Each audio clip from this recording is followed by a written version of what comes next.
54 বছর ধরে আপনারা বক্তৃতা করেন কিন্তু বেকারত্ব দূর করতে পারেন না। দায়িত্ব নিয়ে আমরা বলছি, আমাদের হাতে দায়িত্ব দিয়ে দেখেন, চ্যালেঞ্জ করে বললাম 10 বছরে বাংলাদেশে দারিদ্রতার কবর দিয়ে দিব। দায়িত্ব নিয়ে কথাটা বলেছি, 10 বছরে বাংলাদেশে আমরা দারিদ্রতাকে কবর দিব, কবর দাফন করে দিব। শুনেন, 54টা বছর ধরে বক্তৃতা শুনতে শুনতে কান ভূতা হয়ে গেছে আমাদের।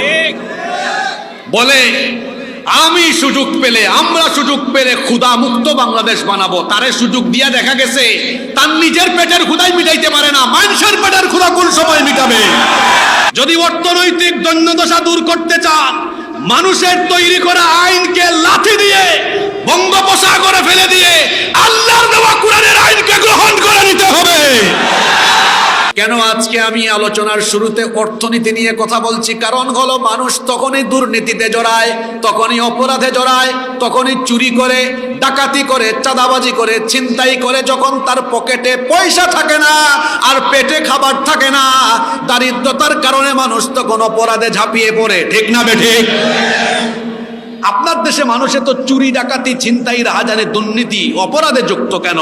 কারণ আপনার দেশের বেশিরভাগ যুবক তরুণরা বেকার, এদের পকেটে পয়সা নাই, কাজ নাই, অসচ্ছল। বেকারত্বের কারণে আজকে তারা অপরাধে জড়িয়ে পড়ছে। ঠিক না বেঠিক?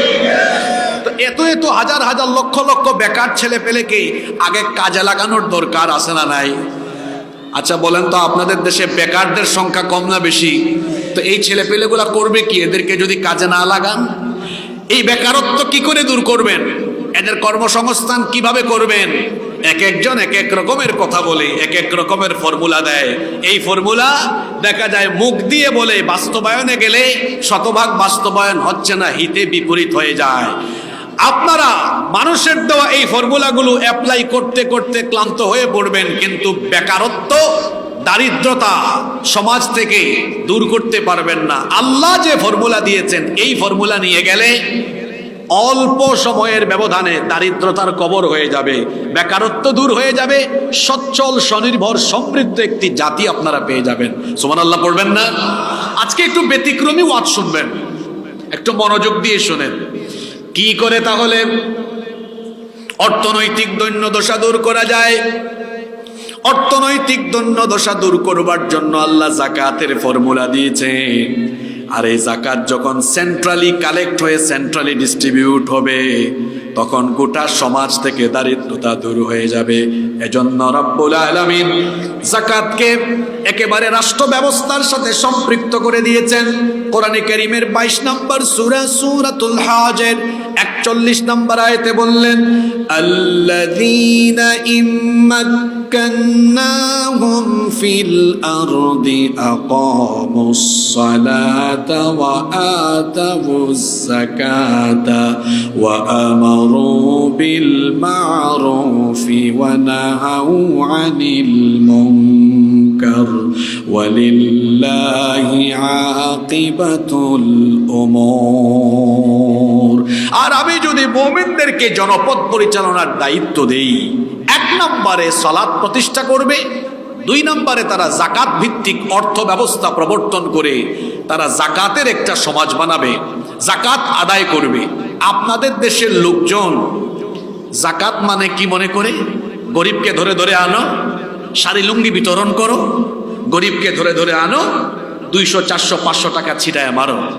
এইরকম করে যাকাতের নামে যারা শাড়ি লুঙ্গি বিতরণ করে বা 400-500 টাকা দিয়ে গরিবের সাথে তামাশা করে, এদের যাকাত আদায় হয় না। আমার দিকে তাকান, বলছি না আজকে এমন কথাবার্তা শুনবেন যা সচরাচর কোনো মাহফিলেও শুনেন না।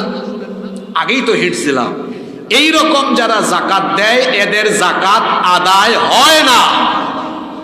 আগে বুঝতে হবে যাকাতের এই বিধান কেন দেওয়া হয়েছে? গরিবকে ডাইকাই না তামাশা করার জন্য না, যাকাতের বিধান দেওয়া হয়েছে যাকে যাকাত একবার দিয়ে দিবেন ও যেন আর গরিব না থাকে, তার গরিবী হালত দূর হয়ে যাবে, সচ্ছল হবে, ও যাকাত খাওয়ার উপযুক্ত যেন না থাকে। কিন্তু আপনার কারবার তো আমরা জানি, আপনার বাড়িতে ডায়েরি একটা আছে, গরিব মানুষের লিস্ট করছেন, প্রতি বছর ডাইকাই না তারা 500-1000 টাকা দেন, ওই ডায়েরি থেকে তার নাম আর কাটা যায় না। আমি একবার নাটোরের সিংড়ায় গেলাম। সিংড়ায় স্টেজে ওঠার আগে এক বাড়িতে আমাকে নিয়ে গেল রেস্ট করার জন্য। ভদ্রলোকের বাড়িতে দেখলাম অনেকগুলো খাতাপত্র, তিনি পেশায় ব্যবসায়ী। মাঝখান দিয়ে এক ডায়েরি দেখলাম, লেখা আছে পাশে জাকাতের ডায়েরি। আমি বললাম, ভাই সাহেব এটা কি? বলতেছে, আমি প্রতি বছর যাকে জাকাত দেই এদের নাম তালিকা করা আছে। আমি বললাম, তাই? আচ্ছা, আপনি যাদের তালিকা করেছেন কয় বছর হইল? কয় হয়েছে তো বহুত বছর। আমি বললাম, কারো নাম কি ওখান থেকে কোনো কাটা যায় না? কয় না। আমি বললাম, জাকাত তো দেওয়া হয়েছে এই জন্য, এই ফর্মুলা যে আমি যারা একবার দিব ওর অর্থনৈতিক দৈন্যদশা দূর হবে, ওর বেকারত্ব চলে যাবে, দারিদ্রতা দূর হয়ে যাবে, ও সচ্ছল হবে, এমন করে জাকাত দিতে হয়। আপনি তো জাকাত দিচ্ছেন না, বরং তারে ডাইকা আইনা বারবার তাকে অপমান করেন। আপনি তাকে বারবার ডেকে এনে তার সাথে আপনি তামাশা করেন। এই তামাশা বন্ধ হওয়া দরকার। আমাকে বললো, তাইলে এই তামাশা বন্ধ হবে কেমনে? আমি বললাম, আল্লাহর দেওয়া ফর্মুলা নেন। আপনারা শুনতেছেন তো সবাই? জাকাত কিভাবে দিতে হয়? মনে করেন, আমি আগে এই এলাকা দিয়ে একটা উদাহরণ দিই। আমরা যারা এখানে স্টেজে বসে আছি, মনে করেন এখানে 15-16 জনের নেশাব পরিমাণ মাল আছে, 15-16 জনের উপর জাকাত ফরজ। এই 15-16 জনের যার যে পরিমাণ অর্থ আসছে জাকাতের এই বছর, এগুলো একত্রিত করা হলো, এর মোট পরিমাণ হলো 2 লক্ষ টাকা। আমরা এখানে 15-16 জন, মনে করেন আমার এবছর আসছে 12,000 টাকা, উনার আসছে 16,000 টাকা, উনার 20,000 টাকা, উনার আসছে 40,000, সবাই মিলাইয়া দেখলাম এই মোট পরিমাণ হলো কত? 2 লক্ষ টাকা। এখন এই 2 লক্ষ টাকা চাইলে আপনারা মোট 400 জন দরিদ্র গরিব মানুষকে ডেকে এনে প্রত্যেককে জন প্রতি 500 করে দিতে পারবেন। আপনারা বলেন তো, 400 জন মানুষকে ডেকে এনে যদি প্রত্যেকের পকেটে 500 করে ঢুকায় দেওয়া হয়, এই 400 জন মানুষ ধনী হয়ে যাবে, তাই না? এক বেলা খাবে আর এক বেলা ক্ষুধার্ত থাকবে। কিন্তু এই 2 লক্ষ টাকা যদি আমরা এভাবে বন্টন করি, এই এলাকার একজন বিধবা বোন অসহায় হয়ে গিয়েছে, বাচ্চা কাচ্চা আছে, একটা সেলাই মেশিন আমরা কিনে দিলাম, বোন আপনি এটা দিয়ে খান। আরেকজন ভাই বড় ভাবি একটা ভ্যান কিনে দিলাম, ভ্যান আপনাদের এলাকায় ভ্যান চলে, তো ভ্যান চালালো, তার পরিবার চলার ব্যবস্থা হইল না। আরেকজন ভাই, আমি জানি না আপনাদের এলাকায় আছে কিনা, ওই যে ধান ভাঙানোর মেশিন, হ্যাঁ, যেহেতু এটা কৃষি অঞ্চল, ভাই ধরো ধান ভাঙানোর একটা মেশিন দিলাম। আরেকজনের কিছু জমি আছে, আমি শুনছি নরসিংদীতে অনেক কলা হয়, কলা হয় না, অনেক কলা হয়, আর জমি আছে, একটা কলার বাগান করতে পারবে, হালকা পাতলা কিছু ইনভেস্ট করলে হয়ে যায়, ভাই ধরো। এইভাবে করে আমরা যদি 2 লক্ষ টাকা 400 জনকে না দিয়ে 2, 3, 4 মনে করেন 4-5 জনকে দেই, আপনারা বলেন তো এই 4-5 জন লোক কি আর আগামী বছর জাকাত খাওয়ার তালিকায় থাকবে? জোরে বলতে হবে, থাকবে? এটা তো আপনাদের এলাকা দিয়ে আমি উদাহরণ দিলাম, কিন্তু আল্লাহ তো সূরা হজের এই আয়াতে বলছেন এটা সেন্ট্রালি কালেক্ট হবে, সেন্ট্রালি, কেন্দ্রীয়ভাবে। এখন যদি আপনাদের দেশে আপনারা সবাই আপনাদের নিজেদের অর্থনৈতিক ফায়দার জন্য, আপনাদের নিজেদের অর্থনৈতিক ফায়দার জন্য আপনারা যদি আল্লাহর কোরআনের আইনকে গ্রহণ করে নেন, তাহলে আপনাদেরই ফায়দা হবে। ফায়দাটা কি হবে? দেখা যাবে তখন দেশে যারা মুসলমান আছে তাদের সকলের সম্পদের হিসাব সরকারের কাছে থাকবে। সবার উপর তো জাকাত ফরজ হয় না, একটা নির্দিষ্ট নিসাব আছে।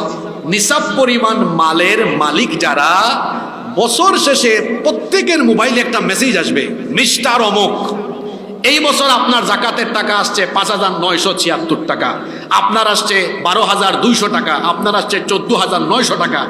মানে যার যে পরিমাণ আসছে মোবাইলে মেসেজ আসলো, আর বলা হলো আপনি আপনার নিকটস্থ সরকারের এই অফিসে গিয়ে টাকাটা জমা দিয়ে দেন। তাহলে সারা দেশের জাকাতদাতাদের টাকাগুলো জমা পড়লো কয় জায়গায়? কথা বলেন না, কয় জায়গায়? এখন সারা দেশের জাকাতদাতাদের টাকা যখন এক জায়গায় জমা পড়বে, এর পরিমাণটা কম হবে না বেশি হবে? আমি অনুমান করছি কমপক্ষে কয়েক হাজার কোটি টাকা হবে, কারণ এটা রাষ্ট্রীয় ব্যাপার। কিন্তু আমি বোঝানোর জন্য একটু হালকা পাতলা হিসাব টান মারি, ধরে নিলাম 140,000 কোটি টাকা এবার পাওয়া গেল। আরে এটা নরসিংদীর মানুষ যে ধনী, যে পরিমাণ ইন্ডাস্ট্রি এখানে, এটা নরসিংদীতে কাভার হবে। কিন্তু আমি বোঝানোর জন্য বলতেছি 140,000 কোটি টাকা এবার সরকার তুললো।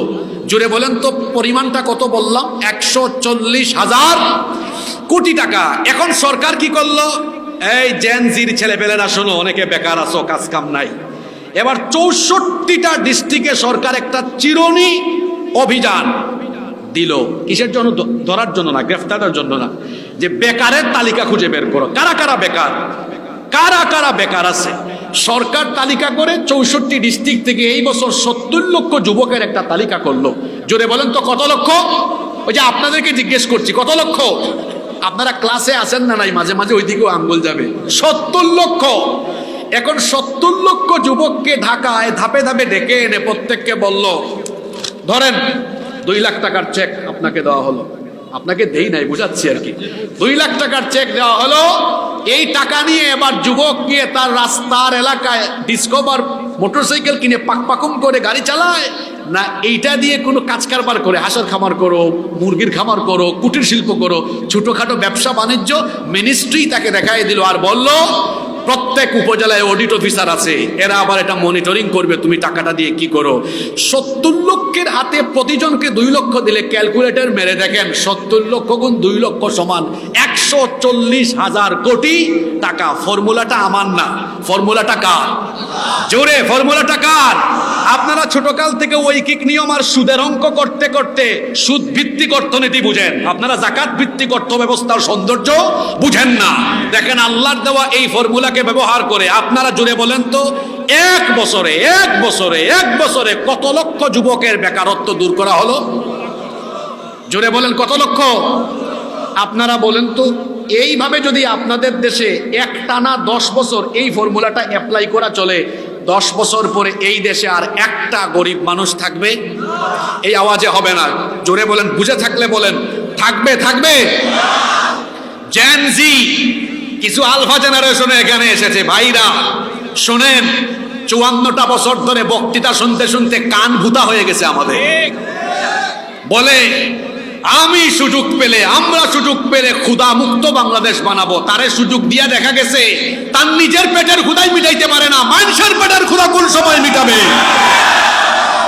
শুনে রাখুন নরসিংদীবাসী, যদি শুনে রাখুন গাজীপুরবাসী, যদি অর্থনৈতিক দৈন্যদশা দূর করতে চান, মানুষের তৈরি করা আইনকে লাথি দিয়ে বঙ্গোপসাগরে ফেলে দিয়ে আল্লাহর দেওয়া কোরআনের আইনকে গ্রহণ করে নিতে হবে।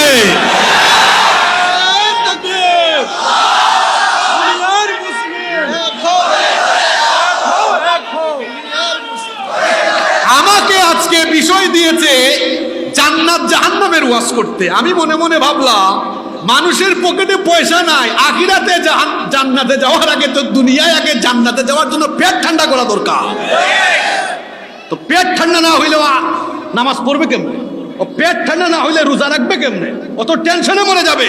আগে পেট ঠান্ডা করা দরকার। আপনাদের দেশের এত যুবক ছেলেরা, এরা বিভিন্ন অপরাধে সম্পৃক্ত হয় কেন জানেন? এদের পকেটে পয়সা নেই। এদের পকেটে কি নাই? পয়সা নাই। এরা চাঁদাবাজি করে কেন আমাকে বলেন তো? পকেটে কি নাই? পয়সা নাই। এদের পকেটে টাকা ঢুকাইতে হবে না? বলেন, আপনারা এতগুলো রাজনৈতিক দল আছে, আমি কাউকে দোষারোপ করছি না, শুধু বলছি আপনারা এই ছেলে পেলেগুলোর বেকারত্ব দূর করবার জন্য কি ফর্মুলা দিয়েছেন? 54 বছর ধরে আপনারা বক্তৃতা করেন কিন্তু বেকারত্ব দূর করতে পারেন না। দায়িত্ব নিয়ে আমরা বলছি, আমাদের হাতে দায়িত্ব দিয়ে দেখেন, চ্যালেঞ্জ করে বললাম 10 বছরে বাংলাদেশে দারিদ্রতার কবর দিয়ে দিব। দায়িত্ব নিয়ে কথাটা বলেছি, 10 বছরে বাংলাদেশে আমরা দারিদ্রতাকে কবর দিব, কবর দাফন করে দিব। আপনাদের বিশ্বাস হয়? কয়েকজনে মনোযোগ দিয়ে শুনে নাই, বুঝে নাই, মনে করছে হুজুর চাপাবাজি করে চলে গেছে। এগুলা রেকর্ড আছে, পড়ে আবার শুনে নিন যে কি চমৎকার ফর্মুলা। হুজুর দেয় নাই, এই ফর্মুলাটা যিনি দিয়েছেন, জোরে বলেন তিনি কে? আমি আজকে প্রথম পয়েন্টে আপনাদের দেশের, আপনাদের সমাজের মূল জায়গায় হাত দিচ্ছি।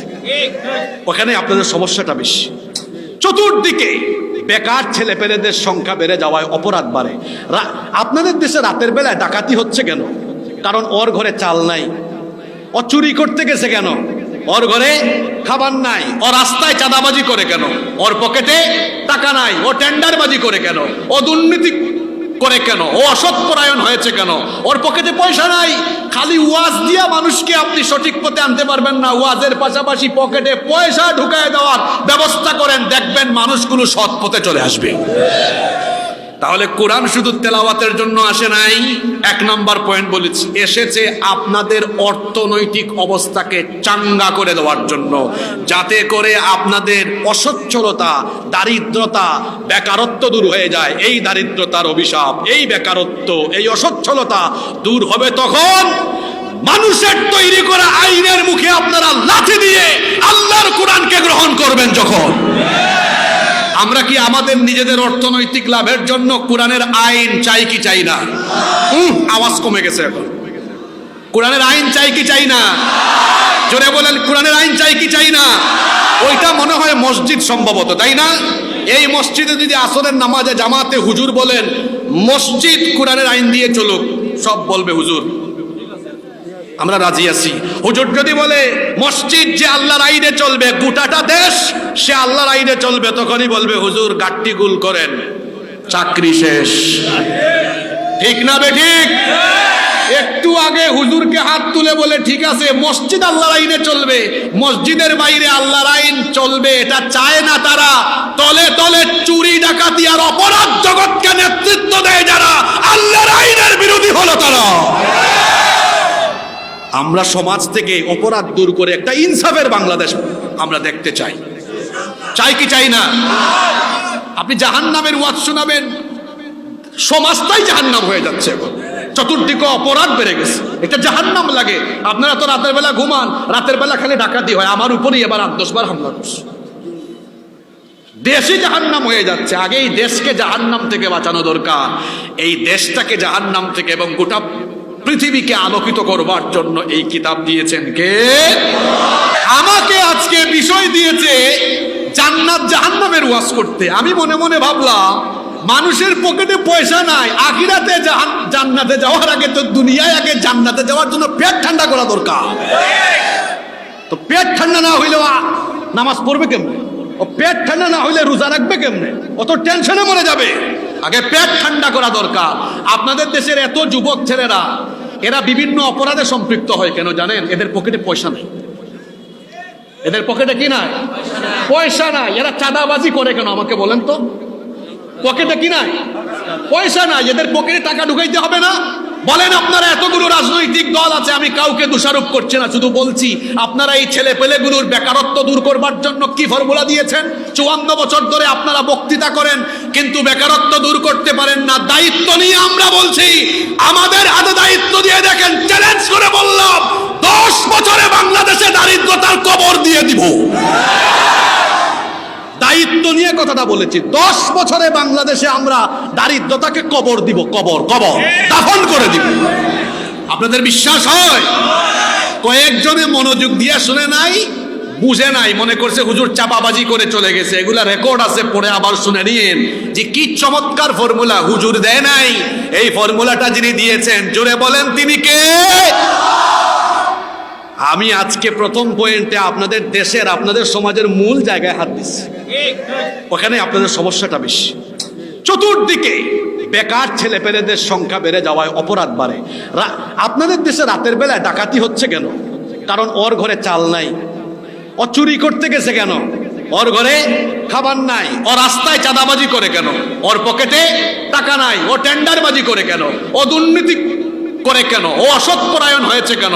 ওর পকেটে পয়সা নাই। খালি ওয়াজ দিয়া মানুষকে আপনি সঠিক পথে আনতে পারবেন না। ওয়াজের পাশাপাশি পকেটে পয়সা ঢুকায় দেওয়ার ব্যবস্থা করেন, দেখবেন মানুষগুলো সৎ পথে চলে আসবে। তাহলে কোরআন শুধু তেলাওয়াতের জন্য আসে নাই, এক নাম্বার পয়েন্ট বলেছি, এসেছে আপনাদের অর্থনৈতিক অবস্থাকে চাঙ্গা করে দেওয়ার জন্য, যাতে করে আপনাদের অসচ্ছলতা, দারিদ্রতা, বেকারত্ব দূর হয়ে যায়। এই দারিদ্রতার অভিশাপ, এই বেকারত্ব, এই অসচ্ছলতা দূর হবে তখন মানুষের তৈরি করা আইনের মুখে আপনারা লাথি দিয়ে আল্লাহর কোরআনকে গ্রহণ করবেন যখন। আমরা কি আমাদের নিজেদের অর্থনৈতিক লাভের জন্য কোরআনের আইন চাই কি চাই না? আওয়াজ কমে গেছে এখন। কোরআনের আইন চাই কি চাই না? জোরে বলেন, কোরআনের আইন চাই কি চাই না? ওইটা মনে হয় মসজিদ সম্ভবত, তাই না? এই মসজিদে যদি আসরের নামাজে জামাতে হুজুর বলেন মসজিদ কোরআনের আইন দিয়ে চলুক, সব বলবে হুজুর আমরা রাজি আছি। হুজুর যদি বলে মসজিদ যে আল্লাহর আইনে চলবে, গোটাটা দেশ সে আল্লাহর আইনে চলবে, তখনই বলবে হুজুর গাট্টি গুল করেন, চাকরি শেষ। ঠিক না বেঠিক? একটু আগে হুজুরকে হাত তুলে বলে ঠিক আছে মসজিদ আল্লাহর আইনে চলবে, মসজিদের বাইরে আল্লাহর আইন চলবে, এটা চায় না তারা। তলে তলে চুরি ডাকাতি আর অপরাধ জগৎকে নেতৃত্ব দেয় যারা, আল্লাহর আইনের বিরোধী হলো তারা। চতুর্দিকে বেকার ছেলে পেলেদের সংখ্যা বেড়ে যাওয়ায় অপরাধ বাড়ে। আপনাদের দেশে রাতের বেলায় ডাকাতি হচ্ছে কেন? কারণ ওর ঘরে চাল নাই। ও চুরি করতে গেছে কেন? ওর ঘরে খাবার নাই। ও রাস্তায় চাঁদাবাজি করে কেন? ওর পকেটে টাকা নাই। ও টেন্ডারবাজি করে কেন? ও দুর্নীতি করে কেন? ও অসৎ পরায়ণ হয়েছে কেন? ওর পকেটে পয়সা নাই। খালি ওয়াজ দিয়া মানুষকে আপনি সঠিক পথে আনতে পারবেন না। ওয়াজের পাশাপাশি পকেটে পয়সা ঢুকায় দেওয়ার ব্যবস্থা করেন, দেখবেন মানুষগুলো সৎ পথে চলে আসবে। তাহলে কোরআন শুধু তেলাওয়াতের জন্য আসে নাই।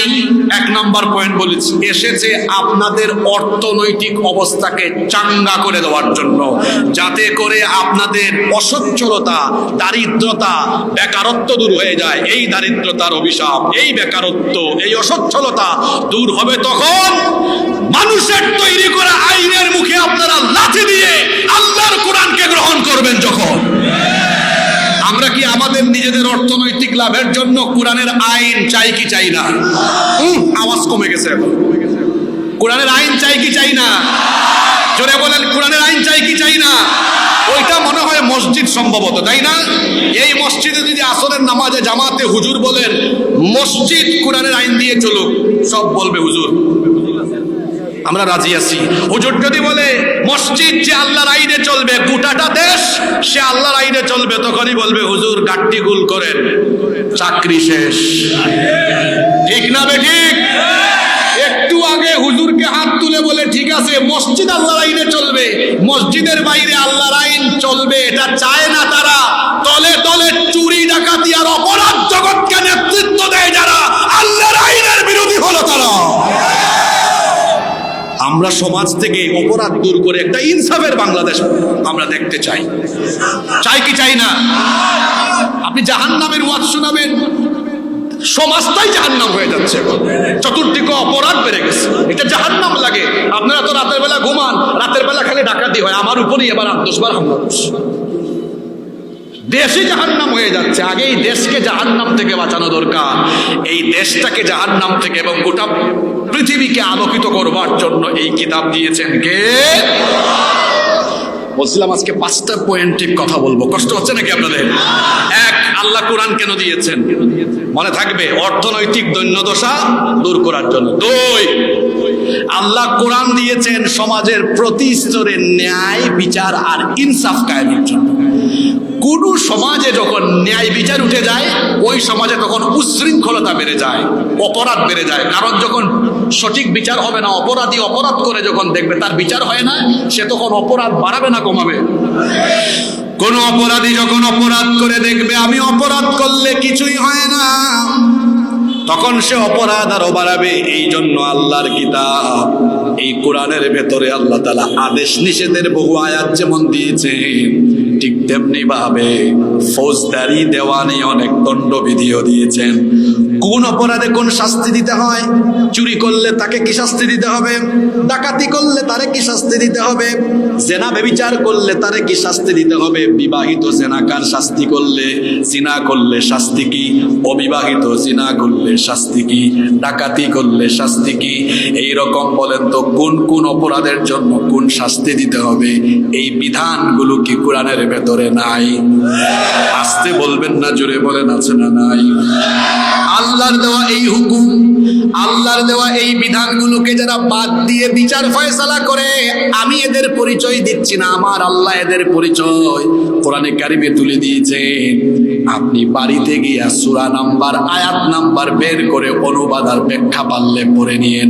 কোরআনে কারিমের 5 নাম্বার সূরা, সূরাতুল মাইদা এর 44, 45, 47, 3 আয়াতে আল্লাহ বললেন ওয়ামান লাম ইয়াহকুম বিমা আনজালাল্লাহু ফাউলাইকা হুমুল কাফিরুন ফাউলাইকা হুমুল যালিমুন ফাউলাইকা হুমুল ফাসিকুন। আল্লাহ বলছেন যারা আমার দেওয়া বিধানের ভিত্তিতে বিচার ফয়সালা করে না, এদের পরিচয় এরা হলো কাফের, এরা হলো জালেম, এরা হলো ফাসিক। এই পরিচয়টা কি আমার দেওয়া না আল্লাহর দেওয়া? আস্তে বলবেন না, জোরে বলেন কার দেওয়া? আল্লাহর দেওয়া। এই হুকুমগুলোকে, বিধানগুলোকে যারা লঙ্ঘন করে, তাদের নিজেদের তৈরি করা বিধি বিধান আইন দিয়ে বিচার ফয়সালা করবে, আল্লাহর কসম করে বলছি এই বিচার ব্যবস্থা দিয়ে সমাজ থেকে কোনোদিনও অন্যায় অপরাধকে নির্মূল করা যাবে না। আবারও বলছি, দায়িত্ব নিয়ে কথাটা বললাম, আল্লাহর দেওয়া বিধান বাদ দিয়ে যদি আপনারা নিজেরা বিধান বানিয়ে বিচার করেন, এই বিচার দিয়ে কিয়ামত পর্যন্ত আপনারা সুবিচার কায়েম করতে পারবেন। বাস্তব ভিত্তিক কথা তো বলা লাগে। এই যে 8 মাস না 9 মাস আগে ওই যে দক্ষিণবঙ্গের একটা মেয়ে, মাগুরায় বাড়ি, ছোট্ট 8 বছর বয়স, আসিয়ার কথা মনে আছে আপনাদের? এক পরিবারের 3 নরপিশাচ আমার বোনটার উপরে পাশবিকতা চালালো। আমার এই বোনটা কয়েকদিন হাসপাতালে থাকলো, বড় কষ্ট করেছে। তারপরে কষ্ট পেয়ে পেয়ে আর্তনাদ করে করে করে করে দুনিয়া থেকে চলে গিয়েছে। ধর্ষিতা হয়ে আমার বোনটা চলে গেল। বাংলাদেশে ধর্ষণ আগের চেয়ে বেড়েছে না কমেছে? আপনারা বলেন না, বলেন বেড়েছে না কমেছে? আচ্ছা, আমার বোন চলে গেল, ধর্ষণকারীরা এখনো বেঁচে আছে না নাই? আপনাদের দেশের আদালতে কি আল্লাহর আইন চলে না মানুষের আইন চলে? আপনাদের দেশে এমন কিছু বিশ্ববিদ্যালয় আছে যে বিশ্ববিদ্যালয়ে ধর্ষণের সেঞ্চুরি হয়েছে, ধর্ষককে ফুলের মালাও দেওয়া হয়েছে। আমি কে বানায় বলছি নাকি? এখন নাম শুদ্ধ বলে দিব। আপনাদের দেশে এমন কিছু ব্যবসায়ী আছে যারা ধর্ষণের দায়ে অভিযুক্ত, টাকার গরমে টাকা দিয়ে আইনকে তার জুতার তলায় চাপা মেরেছে। আপনাদের দেশে এমন কিছু রাজনীতিবিদ আছে যারা ধর্ষণের দায়ে অভিযুক্ত, ক্ষমতার ঠেলায় আইনকে চাপা মেরে ধরেছে, আছে না নাই? আদালতে আল্লাহর আইন না মানুষের আইন? জুড়ে বলেন, পুরুষ মানুষের মতো বলেন, কার আইন? এ কেমন আইন গো, যে আইন থাকার ফলে ধর্ষিতা কবরে চলে যায় আর ধর্ষক বেঁচে থাকে, যে আইন থাকার ফলে ধর্ষিতা কবরে যায় আর ধর্ষক সাদা পায়জামা পাঞ্জাবি পরে ফুলের মালা দিয়ে রাস্তায় হাঁটে, যে দেশে এমন আইন থাকে ওই আইনের মুখে আমরা জুতা নিক্ষেপ করি, ওই আইনের মুখে ঝাড়ু মারি, ঝাড়ু। কেমন আইন এটা যে ধর্ষিতা কবরে ধর্ষক বেঁচে আছে? কথা বাস্তব না অবাস্তব? এবার একজন ধর্ষকের বিচার আল্লাহর দেওয়া বিধান দিয়ে করেন তো। কোরআনে ধর্ষণের শাস্তি কি? রজম। এটাকে আমরা আরেকটু আধুনিক করে বলি লাইভ মৃত্যুদণ্ড। কি মৃত্যুদণ্ড? হ্যাঁ, যুবকরা বুঝবে এটা। কি রে যুবক ভাইরা কথা বলেন, কি মৃত্যুদণ্ড? লাইভ। এটা কাশিমপুরে হবে আর জাতি দেখবে না, বিষয়টা এমন নয়। নরসিংদীতে কোনো লম্পট, গাজীপুরে কোনো লম্পট এই কাজ করলে জনসম্মুখে এখানে যেভাবে মানুষ আছে, মানুষের সামনে তাকে রজম করা হবে, যাতে করে তার একটা বিচার দেখে সমাজের সবগুলা লম্পট তারের মতো সিধা হয়ে যেতে পারে। চলতেছে তো যুগ যুগ ধরে আপনাদের দেশের লোকদের তৈরি করা, ব্রিটিশদের থেকে ধার করা পেনাল কোড, ব্রিটিশদের থেকে ধার করা পেনাল কোড দিয়ে এখনো আপনাদের দেশের জেল কোডও চলে, আইন অঙ্গনের কোড, আইন অঙ্গনও চলে। কি করছেন এগুলা দিয়া? ধর্ষণ কমাতে পেরেছেন? জোরে বলেন, কমাতে পেরেছেন? কমাতে পারেন নাই। অপরাধী মাঝে মাঝে অপরাধ করে গিয়ে প্রমোশন নিয়ে বের হয়ে আবার বড় রকমের অপরাধ করে। দেখেন নাই আমার ভাই শরীফ উসমান বিন হাদিকে যে হত্যা করেছে, গুলি করেছে, কয়েক মাস আগে জেলে ছিল, পরে কারাদানি ফাইল করে দিয়েছে। ও ভালো মানুষ হয় নাই, ও বের হওয়ার পরে তার ডিগ্রি আরো বেড়েছে, প্রমোশন নিয়ে প্রকাশ্যে দিবালুকে খুন করে সে দেশ থেকে শুনেছি নাকি পালিয়েও গিয়েছে। তো কই আপনাদের দেশের আইন দিয়ে তো এ ঢুকছিল আগে লুণ্ঠনের মামলায়, লুটপাটের মামলায়, বাইর হয়েছে কি হইয়া? কথা বলে না, বাইর হয়েছে কি হইয়া? তো ডিগ্রিটা বাড়ছে না কমছে? বিশ্বাস করেন গাজীপুরের মানুষ মানুষের তৈরি করা আইন